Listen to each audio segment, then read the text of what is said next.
Okay, so we can begin. I'm going to start with a hard-hitting question for everybody, starting with you, Kevin, and working way down the line. Okay. Put you on the spot. Are you Team Thor or Team Loki? What's your preference? Oh boy. Who am I sitting closest to? I'm Team Malekith. Diplomatic answer. And Christopher? Team Thor or Team Loki? Oh, definitely Team Malekith. That's two for Team Malekith. He's not even Yeah, that's amazing. How are you doing down there? How's that, Natalie? Oh, what kind of woman would I be if I didn't say Team Thor? Suck up. And Chris? Team Loki. Tom? Team Thor. Anyone keeping score here, by the way? I'm losing. I'm destined to lose. That's Loki's fate. I think he's always going to lose. I'll go with Team Loki. Yay! That's two for Team Loki. And Alan, I think you got the deciding vote. It's like Sophie's choice, right? I can't pick one brother over the other, so I will say Team Cat. Pretty definitive. I think Team Malekith won that one, strangely. Okay, now we're going out to you guys, because we've only got half an hour. So yes, there's a lady here right here in the front row, and then another lady here in the front row as well. Just there's roving microphones, and just wait. Good morning all. Question for Chris and Tom, if I may. The subject of trust is prevalent within the film, and I wondered, having worked together now on a number of films, whether you're free to experiment because there is a trust between you as actors. Sure, I mean, there's certainly a shorthand we have from, having this been the third film we've shot together now, and you don't spend a chunk of your shooting time getting to know one another. We able to pick up where we left off and have developed a great friendship along the way. And I don't know, from the beginning, we were lucky. We just had a chemistry in the same kind of enthusiasm, and that's the relationship I look forward to. Really delving into every time is being able to ask the questions that Thor and Loki haven't really had the acute focus to do so yet, and this instance was that was the great opportunity we had. I love you, man. I love you. It's absolutely true. It's from the beginning of Kenneth Branagh's Thor all the way through Joss Whedon's Avengers and into Alan's Dark World. It has been an amazing adventure for both of us, and the two characters define each other and need each other, and all acting is about what happens in the space between people, and the more you trust each other, the deeper you can go. And when I'm on set with Chris, whatever he serves, I'll return, and he'll return back, and that is the joy of it for me. Thank you. There's a lady here in the room. Another thing in this is sibling rivalry. Because you've got two brothers, and I just wondered whether you drew on your relationship with them to inform your interactions with Loki. And also, as they're both actors, do you find that there's a lot of competition between the Hemsworth brothers? Neither of them have attempted to take over the universe just yet, but I think I'd have the same reaction if they did. We're competitive as siblings are, and kind of everything from sport and backyard cricket, football, surfing, to who's controlling the remote control, watching TV. This industry, not so much. I think we, or certainly all three of us, understand the sort of frailty and inconsistency of the work, and we help each other with auditions and always have, and whatever scripts we're working on. And you're not in direct competition anyway, and it's more of a kind of team effort with this than anything else. And what about you using the relationship as part of your work?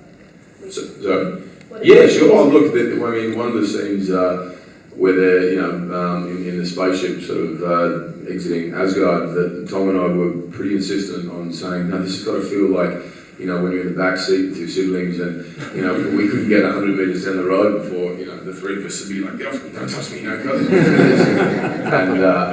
And that kind of, certainly played into that scene, and a lot of the stuff. You understand what it's like to have that kind of love-hate sort of thing, and you do anything for them, but at the same time, the simplest things can annoy you. And I certainly, try and draw from whatever experiences I've been through, or can empathise with frustration towards one's sibling. Fantastic. Was that question also for Tom, by the way? It was. It was, right? Well, I have two sisters, and so it's slightly different, I suppose. Different. They have long hair though, like They do. Long blonde hair, both of them. Yeah, I mean, I suppose the thing about siblings is they know you. They know you better than anyone, and there's that thing of always being bound together by your history is something. There's something very honest about the interaction that you can't lie in front of your siblings. And I love in this film. I love that Thor is able to demand from Loki that he play his hand. You know, Loki's someone who's constantly in control. He'll never show you how he really feels, and the only person who gets close to him is Thor, and that seems very true of sibling relationships. I absolutely second the spaceship scene. I've actually been on a road trip with Chris and Liam, and it's very similar. You're the worst driver. It's very good. Yeah, it's quicker. No, it's not. And then if you spend time with Luke, he just knocks both their heads together and says, "Shut up, boys." Yeah, he's the older brother, runs in the show. Okay, we have a question here in the front row from, well, Thor, I think.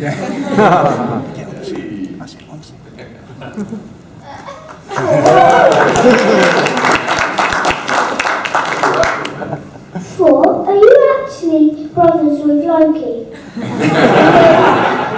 Nah, well, I wish we question.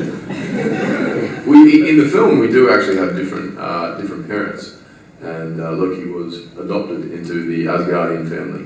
But we love one another like brothers. Yeah.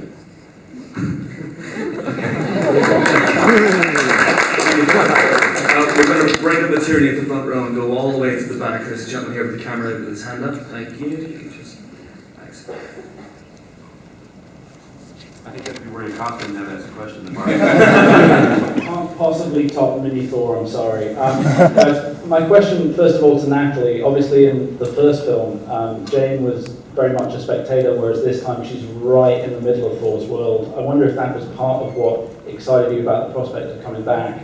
I guess for Chris and Tom, how nice was it for you to this time have a very beautiful third wheel to your dynamic duo? Well, that's very nice, thank you.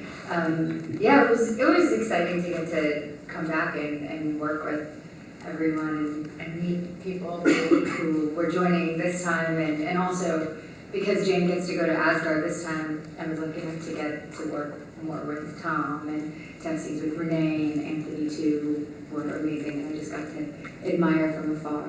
And then also just continue the fun rapport with Captain Stella and Chris, and there's definitely a lot of laughing, maybe too much laughing on set. Interesting DVD extras on this one. Yeah.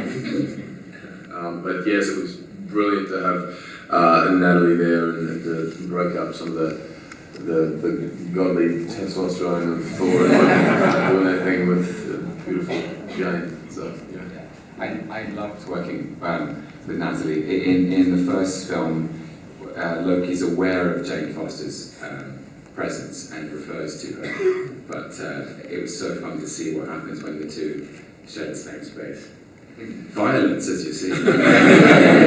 Just, that's the first move. Can I just say I love your t-shirt? Thanks, man. There's a gentleman in the third row with a white t-shirt and glasses. Just give her that.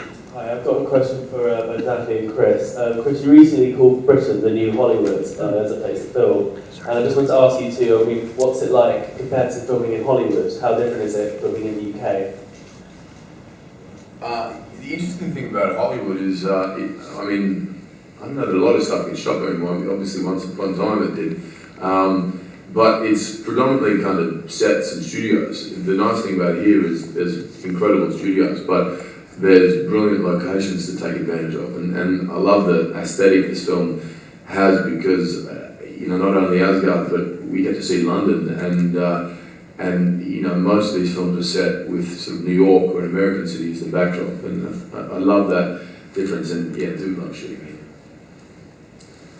Yeah, I would echo Chris in that it's hard to compare because we don't really shoot in Hollywood at all. So I love working here though, and I'm envious of British actors and British crews because American and I don't know, I guess Australian actors too, we end up like gypsies, you know, from movie to movie or moving cities all the time, and you can really have such a fulfilling, wonderful, rich career doing between the theater, the TV here, and the film all in London. It's pretty cool to get to live and work in the same place.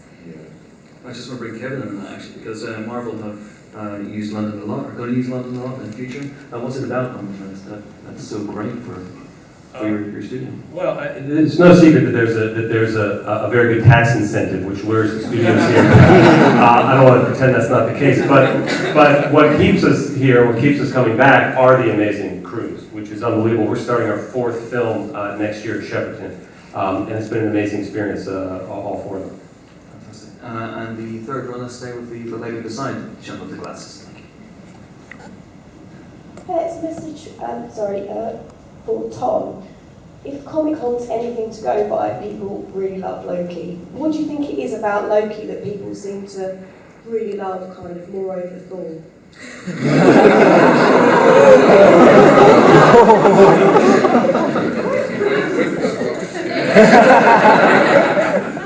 Seven more years of brotherly therapy. Can I tell you what I love about Loki? We've been talking about this all morning. It's very hard to, you have a go as well, but I don't know that it was ever the plan to have Loki in this many films, but purely to do with everything that Tom brought to the table in the first one and how incredible he was, and the mixture of strength and villainous and mischief and vulnerability, which is such an access point. You can immediately kind of empathise with this misunderstood guy. Is why he kept, you know, am I correct, Kevin? Why he kept bringing him back into every film. Like, I don't know that was ever the plan, but I mean, my hat goes off to Tom, and I think he's done such an incredible job in every film, and hopefully we can keep sneaking him in more somewhere. I love you, man. I wanted to say in response to the second part, I think Loki is defined by Thor. He's defined in opposition to him, that they are yin and yang, they are the sort of the sun and the moon, that the whole point of them is that they are in opposition. And the whole sort of, I don't know, the popularity of the character has been such an amazing surprise. I never expected it in my wildest dreams. I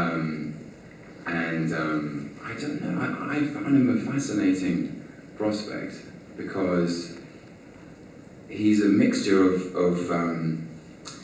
playfulness and charm and mischief. That's his moniker, he's the god of mischief, so there's a playfulness to him. But he's such a broken character. He's grief-stricken and bitter and jealous and angry and lonely and proud. And so the cocktail of all of his kind of psychological damage and his playfulness, as an actor, is just a really interesting thing to know. And by the way, you are the only Thor.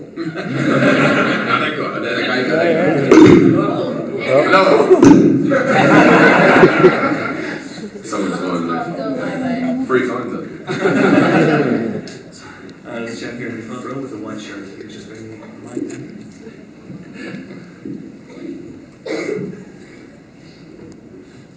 Hi guys, I'm Alexander. I'm being from Sweden. I love all the scenes with Stellan Skarsgård. That's crazy. I also feel that this movie has much more humor than any other Marvel film I've ever seen. So, can you comment on that, maybe Alan and Kevin? Yeah, I'm so grateful to hear that that's what's coming back from the audience as they start to see the film for the first time. I think I went into it and I thought my first task was to darken the world and deepen it and dirty it up a little bit. I sort of felt like that was my mandate going in. And then as we started the process, I realized, whoops, if we're going to darken it, if we're going to deepen it, if we're going to possibly kill off some characters that we love, we better make darn sure that it's balanced on the other side, because the key to the Marvel universe and the Marvel language that I was being assaulted by while I was making this movie, because Avengers came out while we were starting it, and Iron Man 3 came out while we were finishing it, was you are screwed if you don't also keep it funny and light on its feet at the same time. So it's called The Dark World, and there's certainly dark currents in it, but yeah, the humor was critical, and I can't say enough great things about Stone. He was the first thing we shot. I think we started with him in Stonehenge running around with a phone on. And he's probably one of the few men I know who walks into it and even bat an eye. Just didn't hesitate for a second. He's hilarious and always truthful in his performance. Yeah, just great. And speaking of comedy, we're bringing Kat in this one. I'm delighted to see that Darcy still can't pronounce Mjolnir, which is great. Is there a lot of improvisation though on the set of a movie like this? Yeah. Oh god. Okay. There was a little bit of improv in my first day back, and I'm on the show in the States, which allows no improv whatsoever. And so when you guys told me I could do that, I didn't know what to do. I was very jet lagged, so I think banana balls came out of my exhaustion. But yeah, I was very happy to be back. You guys gave Darcy some awesome things to say and do. There's a gentleman in the front row with the hat. Hi guys, first off, congratulations on the film, I really enjoyed it. I've got a couple of questions. Firstly, for Chris. We've seen a lot of great development from Thor from the first film, Mighty Avengers, now this. How do you feel you've developed as an actor from the first film to now this? And also for Aaron, I was surprised to find that this is actually one of the more shorter Marvel films of Marvel films. So what was the editing process like, and how much footage can we expect to see the deleted scene points? Who goes first? Chris goes first.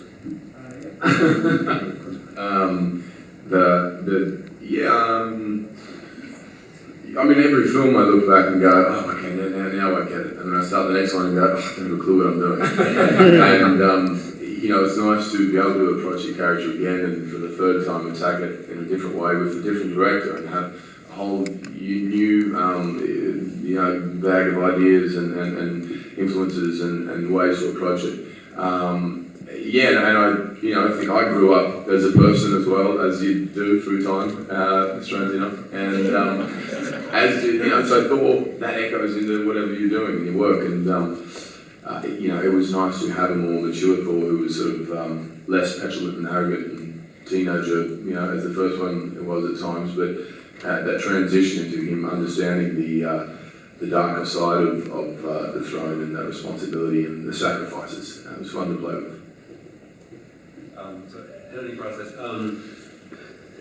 There's so many obligations to a movie like this. As I said before, it has to be dark and emotionally engaging. It also has to be funny and constantly earn its sort of entertainment value. And part of that process is condensing and tightening and making it roll along as quickly as it can, so that it is as fun, awry as it can be. So naturally, some things fall out that you wish didn't fall out. Some things dear to my heart that I love. When Chris Eccleston and I were talking about some things that we really savored that had to fall away. I'd be really grateful if some of those appear on a DVD or a Blu-ray at some point. I think they will. I think there's about maybe 10, 12 minutes of footage on the Blu-ray. Oh, that's great. That's fantastic. There was some rumor going around. This is my first encounter with doing work while the internet watches. I had a little bit of that in Game of Thrones, but nothing prepared me for this. And there was a rumor about a running time argument at one point, and it was funny because I don't think anybody that I knew, my editors, I don't even know how long the movie was. There was never a running time issue. It was always, how can we make it better, funnier, more effective? How can it land harder? So in that process, some of my children had to get murdered and put on the floor, but I'm sure they'll have an afterlife. Metaphorically, yeah. Yes, Kevin, let them go home. My real children. Okay, there's a gentleman in the second row just behind you. Can you just pass the mic back? Thank you. Sorry, Kevin, for the t-shirt. I do come in peace. Wow. It's got a Superman. Yeah, make peace in Marvel, make friends. Fantastic film, guys. Genuine fan of all your works, not to be a little sucky. The film is fantastic. My question is, in terms of the tone, the Marvel Cinematic Universe is kind of matching the comics again, more fantastic, more out there. I wonder if the humour was a way of trying to ground some of that to make it palatable, and in the other sense, as the actors, the cast, as the world is getting more fantastical and things becoming more strange, what did you find to hook yourself as actors into grounding your performances and trying to stay true to your characters? Humor is definitely the key. Yeah, we've got spaceships in this movie and other planets in this movie, and we have found that humor is an amazing way to get the audience to sort of just embrace and accept all of those worlds and all that craziness and all these costumes. It's worked well for us going back to the first Iron Man film. And in terms of grounding your performances, let's start with Christopher and work our way down. Grounding, how I ground my how I ground my performance out. They'll tell you. They had to suffer. Well, it's interesting talking about the humour of the film. I saw it last week and was really surprised at the amount of humour because I'm such a miserable bastard. I was completely excluded from any of the joy. My character was completely grounded in vengeance. He was like a maniac for revenge. The idea, I think, with Alan and Kevin was to suggest that the Dark Elves were as ancient a race as the Asgardians and had a history, which is why we gave them a language, and had a culture, but most of all they had a grudge, which they had slept on for millions of years. What's interesting about the film is it does have a variety of tones, and myself and Anna Worley, who unfortunately is not here, played Algrim and Curse. Our job was to bring the threat and the menace and the jeopardy, so we ground it in bitterness.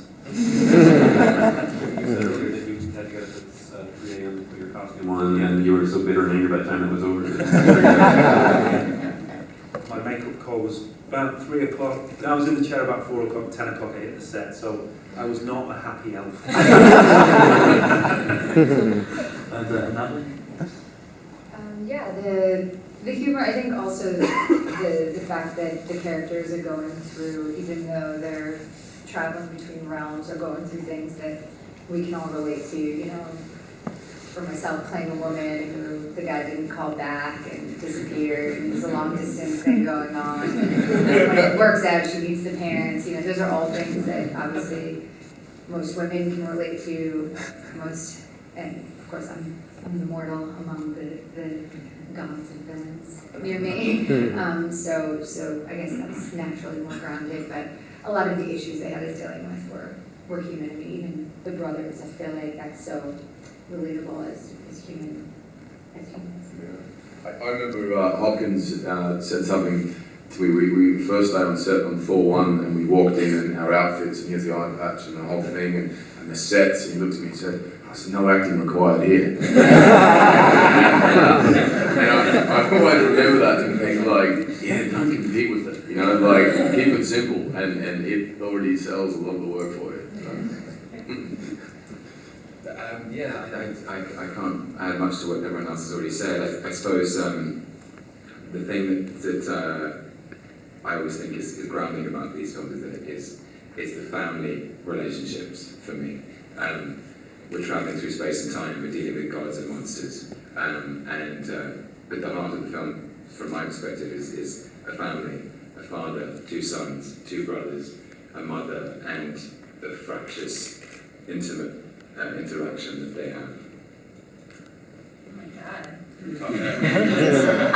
Well, I think Darcy is maybe the most grounded person in the story. Even if she's kind of spacey in her brain, she's not in space. And I mean, I think Darcy's love for Jane and my love for Nat is pretty, easy way for me to stay grounded in the whole thing. I love you. Yeah, and I get to be the outsider to all the craziness and comment on everything like the audience would. Okay, there's a gentleman here in the front row. Thank you. Thank you. Thank you very much. A question for Kevin. Both Marvel and DC obviously have had successes at the cinema, but Marvel seems to have a very, very good strategy for a universe, not just on the big screen, but obviously TV as well. How coordinated is that, and how far ahead are you looking? I know there's talk about more TV series after S.H.I.E.L.D., more phases in the cinema. How is it one package you're looking at, clockwork as it were? For the most part it is. We're a very tight-knit group at the studio, so all the movies are very, very coordinated. And we have them announced through the end of 2015, but are planning as far out as 2017. And sometime next year we'll announce what those films are for 16 and 17. The TV division is up and running now, and Agents of S.H.I.E.L.D. obviously was their first series. I know they'd love to bring more things to the TV screen. I'm not sure exactly what or when that will be. And in terms of S.H.I.E.L.D., yes, they sort of cue off of what's happening in the movies and occasionally check in with us and go, would it be okay if we play with this little aspect? So it is quite coordinated, but it's, again, such a small group, it doesn't feel like an overwhelming task. It's just a heck of a lot of fun. There's a gentleman in the third row with a grey sweatshirt. Just ask him to come back.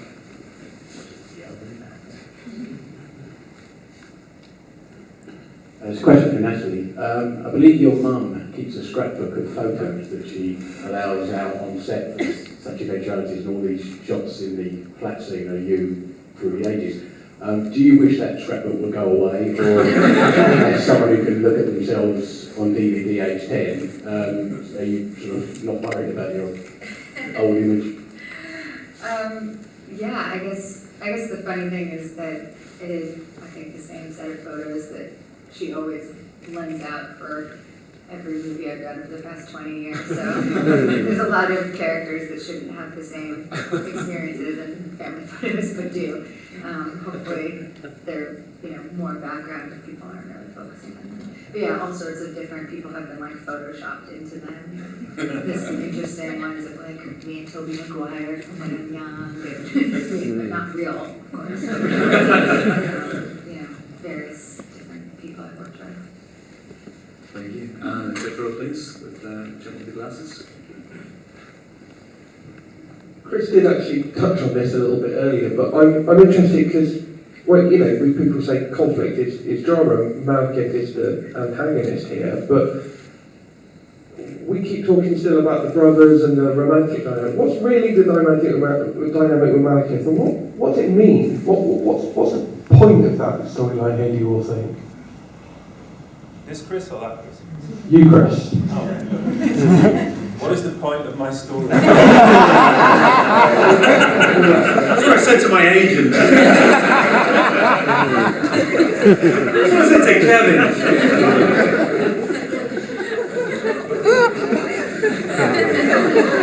The point of my storyline is for me to get paid. The point of my storyline, I'm repeating myself slightly, it's vengeance. He is a maniac for vengeance. There were some scenes which, for understandable reasons, didn't make the final cut, which explained a bit of a backstory between me, my ancestors, and Thor, who is Odin's father. But basically, the Dark Elves, before the Big Bang, centuries and centuries ago, were humiliated in defeat and ground into the dirt by Odin, and Malekith has slept on that. And the theme of that element is vengeance, really, and as we know, as somebody said, let he who seeks vengeance be careful to dig two graves, because it's a pointless exercise. But that's it. My job was to bring a dark element, the dark world. The Dark Elves are seeking to turn light into darkness. It's really that simple. And that classic, if you like. And we needed that in a movie where our villain from Avengers, we wanted to play in a slightly more ambiguous way. In order to do that, we needed somebody who could drive the entire storyline and give Thor a reason to have something to fight against. I'll jump in on this one. Malekith is a purist, he's a fundamentalist, he's a zealot. One of the major themes in the movie for me is something that most of our characters have to confront in one way or another. And it was a theme that was expressed very clearly by Malekith in the scene that you will find on your Blu-ray, where he's confronting Odin, and he says, you have to ask yourself, as I once did, what are you willing to sacrifice for what you believe? And every character goes to a turning point like that in the movie, and Malekith is the kind of guy who would sacrifice anything for principle, and we've seen him do it. And Thor was a difficult version of that and decides to go a different way. Okay, I have a very last question for the lady in the front row. Thank you. I was wondering for Tom and Chris. Malekith is the main enemy in this, so Loki although he's seen as the enemy, he's not the main antagonist. So I was wondering, deep down, do you think Loki is really evil, or is it just a jealous facade on the outside? It's a question that I've asked myself 3 times.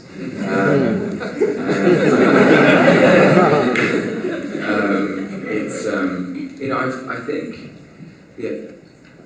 every villain is a hero in his own mind, and people make choices, and they always justify those choices, no matter how misguided their motivation. And the great privilege and thrill for me to play this character across 3 films is that he didn't start out that way, and the storyline, the narrative that was afforded to me in the very first film, this idea of a young prince who was brought up believing in his right to a throne, his inheritance of his Asgardian inheritance, that this whole story was a lie, that he was adopted and left to die on the frozen rock, and that essentially is what breaks his heart, and all of his villainy, all of his bad guy credentials come from something deeply vulnerable, and that's a gift, because it means across Thor, across Avengers, across the Dark World, that I can play a dynamic with Chris and with Anthony Hopkins and Rene Russo, which is, to what extent is he redeemable? Can he be pulled back towards the light? It's a very, very fun fault line to dance on. Yeah, what Tom said. That's exactly it. How do you know so much about it? Seems like a good note on which to end. Thanks so much for coming, thanks for your questions, and thanks so much to all the Kevin Feige, Christopher Eccleston, Natalie Portman.